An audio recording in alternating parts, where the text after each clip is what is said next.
সালাউদ্দিন সাহেবের গতকালকের যে বক্তব্য সেটার দুইটা দিক, একটা দিক আসার যে উনি খুব স্পষ্ট করে, এবং এটা উনি আগেও বলেছেন যে এটা একটা গণরায় এবং আমরা গণরায়টাকে আমরা অ্যাকনলেজ করি। তো অ্যাকনলেজমেন্টটা অ্যাবসলিউটলি প্রমিজিং। আবার এই যে সময় নেই, সো এই অধিবেশনে আমরা করতে পারছি না, এরপরে বাজেট অধিবেশন, সে বাজেট অধিবেশনে করতে পারবো কিনা, এই জিনিসটাকে যত বেশি পিছানো হয় না তত বেশি হচ্ছে সন্দেহের তৈরি হয়। এবং সন্দেহের ব্যাপারটা কেন ইম্পর্টেন্ট আমি বলি, পলিটিক্স কিন্তু সবসময় এক্সাক্ট ফ্যাক্ট দিয়ে চলে না, আমরা অনেক আর্গুমেন্ট করতে পারি, ইটস অলওয়েজ অ্যাবাউট পারসেপশন। এবং বিএনপির একটা বিপদের জায়গা হচ্ছে যে কথাটা উনি বলছিলেন যে পারসেপশনটা বিভিন্ন সময় তৈরি করার চেষ্টা করা হয়েছে যে বিএনপি হচ্ছে গিয়ে সংস্কার বিরোধী দল। সো যখনই এই ধরনের কোনো অ্যাক্টিভিটিস হবে তখনই হচ্ছে গিয়ে আপনার আবারও এই বক্তব্যগুলো সামনে চলে আসবে।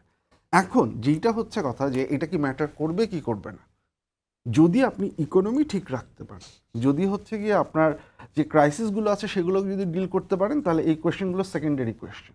বাট এই ক্রাইসিসগুলো যদি বাড়তে থাকে, যেইটা আমরা মানে দেখুন এই সরকার আসার পরে তো মধ্যপ্রাচ্যের একটা বড় ধরনের একটা ঘটনা ঘটেছে, সেটার একটা ইম্প্যাক্ট। ইকোনমি যদি বাই এনি চান্স ডিল করার, এবং মধ্যপ্রাচ্যের সংকটটা এমন একটা জিনিস যেখানে সেটা সরকারের কিছু করার নেই, এটা কমপ্লিটলি হচ্ছে গিয়ে আপনার নিয়ন্ত্রণের বাইরে। সো ওই ধরনের সমস্যাগুলোর জায়গায় এই পলিটিক্যাল প্রশ্নগুলো হচ্ছে গিয়ে সামনে চলে আসে।